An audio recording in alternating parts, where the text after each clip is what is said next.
Hello students, today we will do set number 8। बेटा actually जो भी बच्चा मुझे ये टेस्ट भेज रहा है ना, मुझे इसमें बहुत ज़्यादा प्रॉब्लम आ रही है। पहले मैंने सर को बोला पेज नंबर 48 भेजने के लिए, फिर बोला 49 भेजने के लिए। एक सीक्वेंस तो देख लो कि एक बार में एक पेपर आ रहा है। और दूसरी चीज़ आप क्या कर रहे हो, जब सर ने बोला कि पेपर सेंड करने के लिए तो एक साथ 7-8 पेपर भेज रहे हो, है ना। वो पेज नंबर किसी पे दिखता है, जैसे ये पेज मैंने लिया हुआ है, मैं दिखाती हूँ आपके। अब इस पेज पे यहाँ पर क्या है, पेज विजिबल है ही नहीं कौन सा पेज नंबर है। और फिर क्वेश्चंस किसी के, पैराग्राफ किसी का उठा के। तो एक चीज़ ये करनी है कि जब भी आप नेक्स्ट पेपर भेजो ना, जैसे सेट 8 करवा रहे हो, सेट 9 पहले हमने कर लिया, तो उसके आपको एक पेपर एक साथ भेजना है, सारे एक साथ मत भेजा करो। ये कोई बड़ा प्रोसेस थोड़ी है कि डेली के डेली हम नहीं भेज सकते। और दूसरी चीज़ ये है कि जब भी आप पेपर भेज रहे हो तो मेक श्योर कि आप कंप्लीट पेपर को भेजो। और कोई किसी का मान लो ये पैराग्राफ अगर ना मिले तो इसके आगे वाले क्वेश्चंस को कैसे करवाऊंगी मैं, है ना। तो इन चीज़ों का तो रखना है ध्यान। अब पेपर सेट कर ले, सेट 8 जो है उसको स्टार्ट करो। सबसे पहले ये बोलता है, many doctors flatly refused to believe Jenner when he announced that he had found a preventive against smallpox। smallpox जो थी ना, एक बीमारी थी जिसको हम छोटी माता बोलते हैं, शरीर पर दाने दाने से हो जाते हैं। जब स्मॉलपॉक्स की जो बीमारी हुई थी ना, तो उसके बारे में डॉक्टर्स ने मना कर दिया था। जेनर कौन था, जेनर को, कि जब उसने कहा कि मेरे पास एक प्रिवेंट करने वाला, यानी कि प्रिवेंशन क्या होता है कि बचाव करने वाला, फिर स्मॉल पॉक्स के अगेंस्ट अगर कहा उसने कि मेरे पास एक कुछ मेडिसिन है जो कि इससे प्रिवेंट करेगी, इसको रोक लेगी, है ना। तो डॉक्टर्स ने क्या किया, उसको मना कर दिया, बोलने कि ऐसा कुछ हो नहीं सकता और इसको नहीं हो सकता ये, ठीक है। रिफ्यूज़ टू बिलीव, उसकी बात को मानने से इनकार कर दिया। They declare vaccination to be dangerous practice. अब उन्होंने कहा कि वैक्सीनेशन जो है ना, मतलब वैक्सीनेशन क्या होती है, जैसे मान लो छोटा बच्चा है तो गवर्नमेंट जो है 2 ईयर की एज तक, 2 साल का जब तक नहीं होता, बहुत सारे इंजेक्शन हम लगवाते हैं, तो वैक्सीनेशन कर देते हैं कि फ्यूचर में उसको वो बीमारी ना हो। तो वैक्सीनेशन जो है वो डेंजरस प्रैक्टिस है, डेंजरस जो हो सकती है। But the dread of small pox was in everybody's heart and people flocked to Jenner to be vaccinated. लेकिन वो जो स्मॉल पॉक्स की बीमारी फैल रही थी उसका डर सबके माइंड में था, और दैट्स व्हाई वो फ्लोक्ड टू, मतलब फ्लोक क्या होता है, वैसे देखो फ्लोक क्या होता है, झुंड, है ना। जैसे हम बोले तो फ्लोक झुंड के झुंड बन के और वो उसके पास जाने लगे वैक्सीनेशन करवाने के लिए। The Latin word for cow is vacca. तो ये वर्ड वैक्सीनेशन कहाँ से निकला है, लैटिन वर्ड है काउ के लिए, वैक्का। जैसे हम गाय बोलते हैं, इंग्लिश में काउ हो गया, ऐसी लैटिन लैंग्वेज में उसको वैक्का बोलते थे। It is the root form which the word vaccination was formed, जिससे मतलब ये रूट वर्ड है। अब रूट वर्ड क्या होते हैं, मान लो मैं जैसे आपको बोलूँ कि जैक्ट जो है ना, एक रूट वर्ड है ना। जैक्ट का मतलब क्या होता है, फेंकना, ठीक है। अब जैक्ट को अगर रूट वर्ड मान ले हम, तो फिर हमारा इसके सामने हमने क्या लगा दिया, इंजेक्ट। इंजेक्ट क्या होता है, अंदर की ओर फेंकना, और उसी से बन गया वर्ड इंजेक्शन। इंजेक्शन क्या करता है, दवाई को बॉडी के अंदर एंटर करवा देता है। और जैक्ट से हमारा क्या बन जाएगा, रिजेक्ट बन गया, जैसे, है ना। तो रिजेक्ट क्या हो गया कि मना कर देना। ये वर्ड जेक्ट ही चल रहा है ना, बाहर की ओर फेंकना, यानी कि अपने से अलग करना, मना करना। अब ये चीज़ें जो है ना, तो जो वैक्सीनेशन वर्ड बना है वो वैक का जो था, काउ जिसका मीनिंग होता है लैटिन से, वहाँ से बना है। Some of the vacca used by Jenner were not pure and some harms very done. तो जो वैक्सीनेशन थी जेनर ने जो बनाई थी, वो कुछ थे जो थे स्टार्टिंग में, जब वो प्रैक्टिस करते हैं तो बहुत सारी चीज़ें गलत होती हैं, प्योर नहीं थी, और उन्होंने से कुछ आर्म्स भी हुए, मतलब कुछ डेथ भी होगी, कुछ लोग मारे भी गए। But when supplies of pure vaccines were available the practice of vaccinating spread all over the England. लेकिन जब प्योर वैक्सीन आ गई ना, जब एग्जैक्टली जो चीज़ें वैक्सीनेशन के लिए चाहिए थी वो बनकर तैयार हो गई, तो वो सारे के सारे इंग्लैंड में फैल गए। और फ्रॉम इंग्लैंड टू, और इंग्लैंड से क्या हुआ, अब आगे अगले पेज पे देखो, इंग्लैंड से जो है ये द अदर कंट्रीज, और दूसरी कंट्रीज में भी फैल गई। We hardly hear of outbreak of small pox now. और जब स्मॉल पॉक्स है उसके बारे में हार्डली हम सुनते हैं, यानी कि बहुत कम केस कभी कभार कोई सुनने के लिए मिलता है। क्यों, क्योंकि ऑलरेडी हम वैक्सीनेशन करवा देते हैं, बीमारी शुरू होने से पहले ही उसका जो है इंजेक्शन लगवा देते हैं, ठीक है, that is vaccination. Vaccination sometimes proved harmful क्यों होती है? Vaccination is was a dangerous practice, some of the vaccination used for poor qualities, there are physiological difference between cows and human beings, vaccination is given at a very early age। सबसे पहले early as पे ही होती है vaccination, बाद में नहीं होती। दूसरा, काउस वर्ड जो है उससे निकली है, लेकिन काउ और ह्यूमन बींग का कोई रिलेशन नहीं दिखाया गया, ठीक है। वैक्सीनेशन वो जो डेंजरस प्रैक्टिस नहीं था, लेकिन some of vaccines used was very poor quality की थी। देखो उसने क्लियरली बोला है कि जब तक प्योर सब्सटेंस से नहीं बनी हुई थी, प्योर वैक्सीनेशन तैयार नहीं हुई थी, तब तक डेथ हो रही थी। With reference to the passage which of the statement given is are correct, तो जो पैसेज हमने पढ़ा है उसके अकॉर्डिंग ये नीचे लिखी हुई स्टेटमेंट में से कौन सी गलत है या नहीं है, मतलब गलत कौन सी है सारों में से। Many doctors did not believe that Jenner was a doctor, ये चीज़ तो नहीं आई ना बेटा कि बहुत सारे डॉक्टर्स ने ये ना माना हो कि जेनर डॉक्टर है या नहीं है, इसका तो जिक्र भी नहीं है, तो ये करेक्ट नहीं है। There was no outbreaks of small pox nowadays, आजकल तो ये बोलता है, देखो हार्डली का मतलब होता है बहुत मुश्किल से, लेकिन नो तो नहीं बोल सकते कि एक भी केस नहीं हो सकता है किसी को हो भी जाए, लेकिन बहुत रेयरली चांस है, हार्डली मतलब मुश्किल से एक आध, ठीक है, तो कम हो गए हैं, लेकिन नो तो नहीं बोल सकते। तो इसका मतलब इनकरेक्ट जो है ना, पहली तो इनकरेक्ट है ही, मैंने डॉक्टर्स डो नॉट बिलीव, और दूसरी भी इनकरेक्ट है कि हार्डली एक हाथ तो हो सकता है, लेकिन दोनों ये नहीं हो सकता कि एक भी ना हो, ठीक है। बोथ 1 and 2 जो है इसका राइट आंसर हो जाएगा। The passage describe which of the following, किसके बारे में है ये, किस पैसेज? हाउ स्मॉल पॉक्स में बी ट्रीटेड, अच्छा। How vaccinations were manufactured in England, the danger of vaccination specially for children, बिल्कुल ये तो है नहीं भाई, और इंग्लैंड की बात नहीं है, सारी कंट्रीज में किस तरीके से फैली। The gradual acceptance of vaccination as a prevent against small pox, ये डी वाला ठीक है। स्मॉल पॉक्स ट्रीटेड कैसे की जाए ये भी नहीं है, ट्रीटमेंट के तो अलग अलग तरीके हो सकते थे, ठीक है। Number 4, people hastened to get themselves vaccinated because, लोग वैक्सीनेशन क्यों करवा रहे थे, क्यों?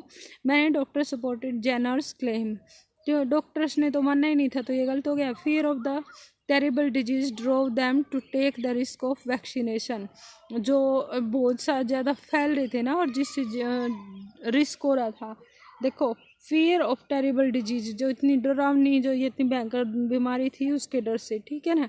लिखा तो है पैसेज में कि आर्ट जो थे उनके बहुत ज़्यादा घबरा गए थे, मतलब इस तरह की कुछ लाइन आई थी। Supplies of pure vaccination had now become available, ये नहीं है, उस टाइम की बात हो रही है। Practice of vaccination spread all over the world, ये भी नहीं है, तो बी आंसर इसका करेक्ट हो गया, ठीक है।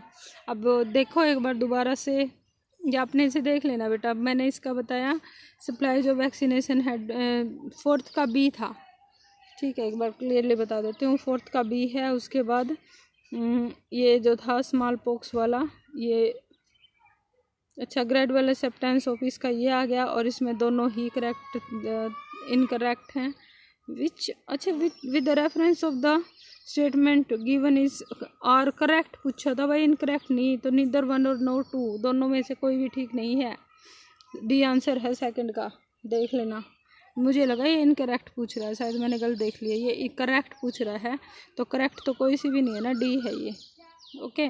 इसके बाद है वैक्सीनेशन समटाइम प्रूव्ड हार्मफुल, क्यों वैक्सीनेशन हार्मफुल हो सकती है, इसका क्या बताया था हमने, पुअर वैक्सीनेशन की जो क्वालिटी होती है उसकी वजह से, तो ये आंसर थे आपके। अब क्वेश्चन नंबर 5 का देख लिया हमने, क्या है क्वेश्चन नंबर 5, ये है vaccination 1 intended by Jenner to, vaccination क्यों ढूंढी थी, cure people suffering from small pox, delay the death of small pox victims, prevention हर जगह यूज कर रहा है, प्रिवेंट, ठीक है, तो प्रिवेंशन वाला ये है, प्रिवेंट काउज थोड़ी है, सेपरेटिंग काउज में नहीं आएगा भाई, ठीक है, आगे तो देखना पड़ेगा। Cure people suffering from small pox, delay the death of small pox, build up a defence against small pox germs, जो ये वैक्सीनेशन होती है ना, ये डिफेंस का ही काम करती है मेरे अकॉर्डिंग। देखो इसका आंसर मेरे अकॉर्डिंग तो सी होना चाहिए, लेकिन शायद बुक में ये भी मिल सकता है, ए वाला, cure people suffering from small pox, लोगों का इलाज करने के लिए। लेकिन एक चीज़ ये भी है कि वैक्सीनेशन इलाज नहीं कर सकती, वैक्सीनेशन से आगे बढ़ने से रोका जाता है, इसलिए मैं सी आंसर बता रही हूँ आपको इसका। ठीक है बेटा, नेक्स्ट देखो, कमेंट में बताना अगर ए दिया हो तो, अदरवाइज सी ही होना चाहिए मेरे according. Child is the father of man. Okay, child जो है मैन का फादर है, मतलब क्या हो गया इस चीज़ का कि बच्चे से ही बड़े होते हैं।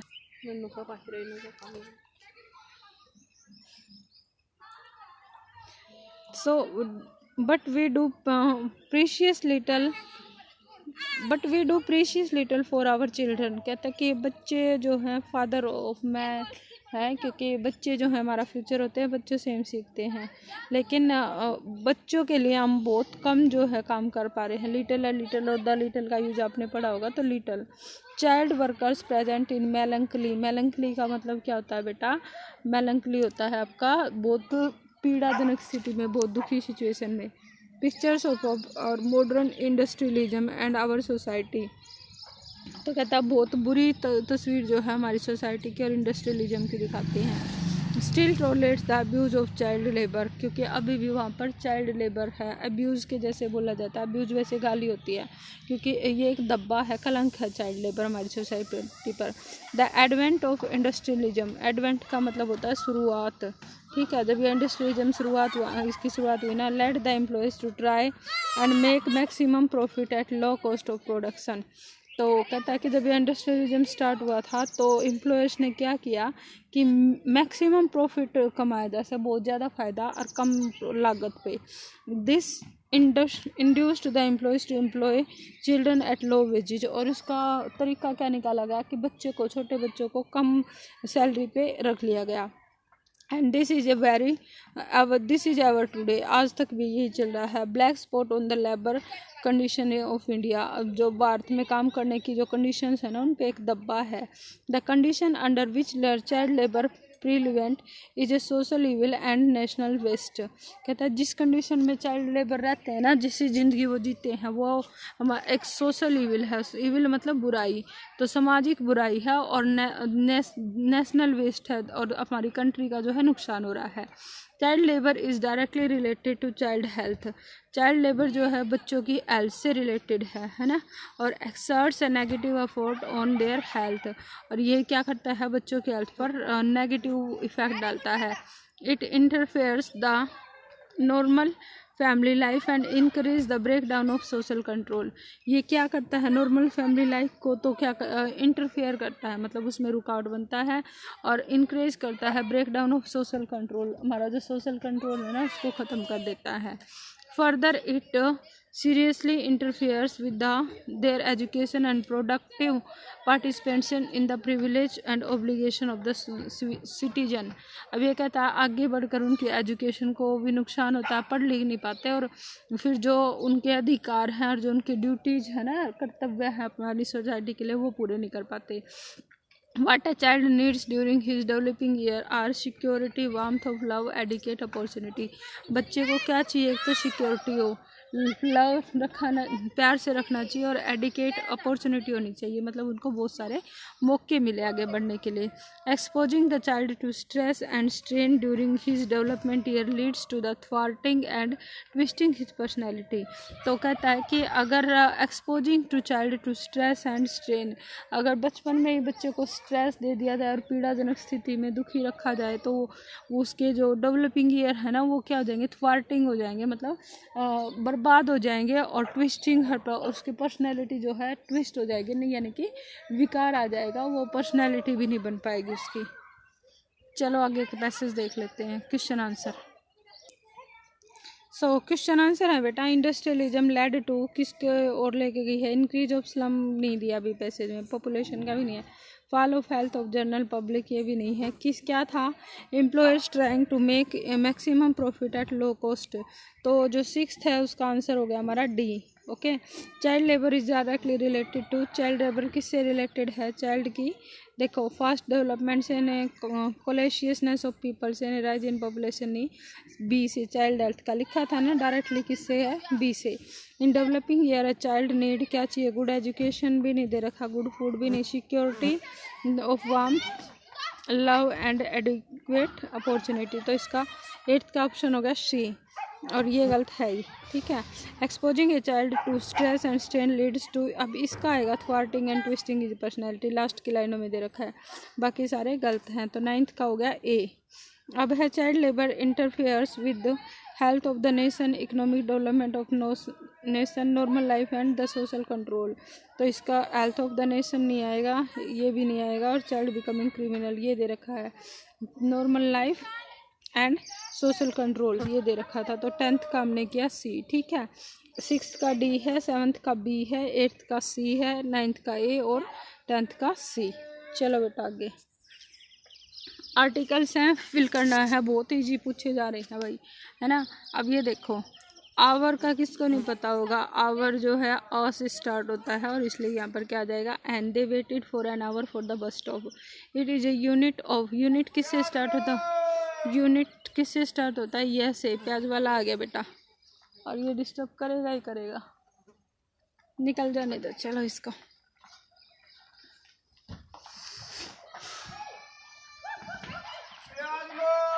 इडियट है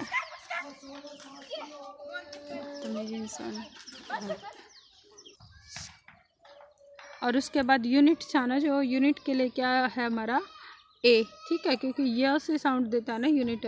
have you ever seen dash Taj Mahal, Taj जो जितनी भी हिस्टोरिकल मोनूमेंट है ना फेमस है, तो द हो गया। अब 11th में क्या आ गया हमारा एन, उसके बाद 12th में हमने कर दिया ए, और 13th का हमारा the.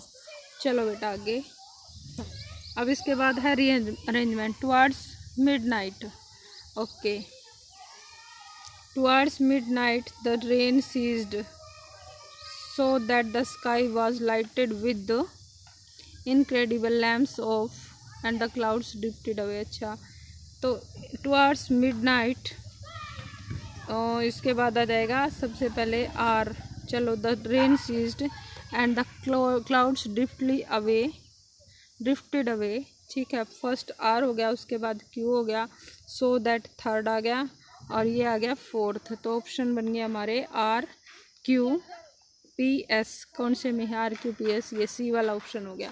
The Delhi police dash for their suspected involvement, the Delhi police, तो इसके बाद तो वर्ब आनी चाहिए।